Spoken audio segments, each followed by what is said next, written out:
Hello दोस्तों, welcome to दिल कबड्डी, जहां मिलते हैं आपको पीकेएल की हर एक मूव की असली कहानी। पॉइंट्स बने, पॉइंट्स गए, पर असली खेल कहाँ जीता, कहाँ हारा, ये सब मिलेगा सिर्फ मैच का पोस्टमार्टम में। एक ऐसी जगह है जहां हर मिस्टेक और हर मास्टर स्ट्रोक का होगा हिसाब किताब। दोस्तों, अब बात करते हैं सेकेंड मैच की, बेंगलुरु बुल्स और पुनेरी पल्टन के बीच का धमाका।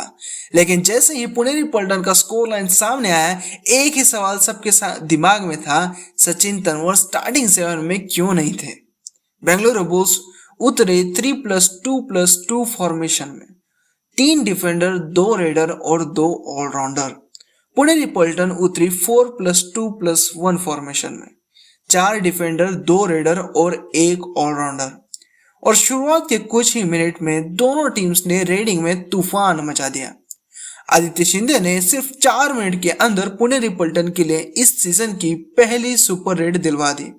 वहीं दूसरी तरफ आकाश शिंदे बुल्स की हर कमजोरी को समझकर शुरू से ही जबरदस्त पॉइंट्स जोड़ते गए। शुरू के 10 मिनट तक एकदम नेक टू नेक कंपटीशन, पर ध्यान देने वाली बात यह थी कि सिर्फ 10 मिनट के अंदर पुणे के पास सिर्फ एक टैकल पॉइंट ही था।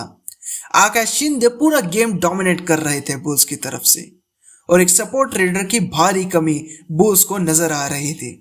वहीं पल्टन की तरफ से एक अजीब स्ट्रेटेजी नजर आई।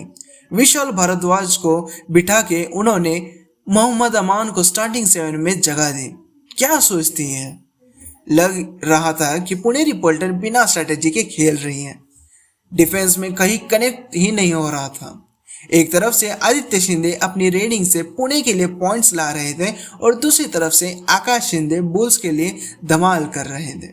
बिल्कुल शिंदे ब्रदर्स का हंगामा चल रहा था दोनों टीम्स की तरफ से। और जैसे ही फर्स्ट हाफ के आखिरी 10 मिनट आए, पुनेरी पल्टन ने अपने डिफेंस मजबूत करना शुरू कर दिया। दोनों टीम्स को एक दूसरे की ताकत और कमजोरी बिल्कुल पता चल गई थी। फर्स्ट हाफ के एंड में स्कोर बोर्ड एकदम बराबर, नेक टू नेक टक्कर। और दोस्तों, शुरू होता है सेकेंड हाफ। जैसे ही सेकेंड हाफ का घंटा बजा, पंकज मोहिते ने पहले एक धमाकेदार सुपर रेड मारी, और उसी के तुरंत बाद एक जबरदस्त टैकल पॉइंट भी जोड़ दिया। पहले 5 मिनट खत्म होते ही विशाल भारद्वाज को सब्स्टिट्यूट के तौर पर लाया गया, और वहीं बेंगलुरु बुल्स ने अचानक से पॉइंट्स लीक करना शुरू कर दिया। लेकिन थोड़ी देर बाद बुल्स ने एक जबरदस्त सुपर टैकल करके वापस फाइट में जान डाल दी। लास्ट के 10 minute bulls almost all out के कगार पर, लेकिन तब फिर से पंकज मोहिते आगे आए और एक और पॉइंट ठोक दिया।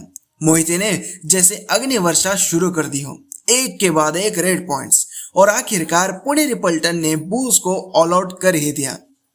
अब गेम और गर्म हो गया था। रेडिंग और डिफेंस दोनों तरफ से बराबर चल रहे थे। अंतिम 4 मिनट में पुणे के पास थी केवल 2 पॉइंट की लीड, बिल्कुल एक नेल बाइटिंग थ्रिलर। और तभी आया वो पल जो पूरे गेम का फेस बदल गया। आकाश शिंदे ने अंतिम 2 मिनट में मल्टी पॉइंट रेड मार दी। ये रेड गेम चेंजिंग साबित हुई। बुल्स के फैन खुश से उछल गए। लेकिन ड्रामा यही खत्म नहीं हुआ। पुनेरी पल्टन का रेडर जब रेड करने गया, उसकी जर्सी खींच दी गई, और रेफरी ने तुरंत इस सीजन का पहला टाई ब्रेकर डिक्लेयर कर दिया। और दोस्तों, पीकेएल के इतिहास का भी ये सबसे पहला टाई ब्रेकर था। अब दोनों टीम्स को चांस था अपने 5 सबसे शानदार रेडर भेजने का। पुनेरी पल्टन के रेडर्स थे पंकज मोहिते, आदित्य शिंदे, गौरव खत्री, सचिन तंवर और असलम इनामदार। बेंगलुरु बुल्स के रेडर्स थे अहमद रेजा असगारी, गणेश, आशीष मलिक, आकाश शिंदे और धीरज।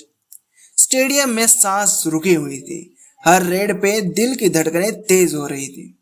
जैसे जैसे रेडर्स एक एक करके जा रहे थे, दोनों टीम्स के बराबर एक एक पॉइंट मिल रहे थे।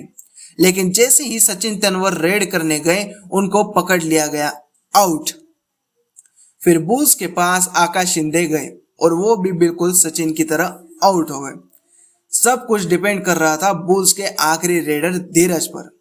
लेकिन जब धीरज गए, विशाल भारद्वाज ने उन्हें धर लिया, टैकल कर लिया गया उन्हें, वे आउट हो गए और इसी तरह पुणेरी पल्टन ने टाई ब्रेकर मैच जीत लिया 6-4 से बढ़त से।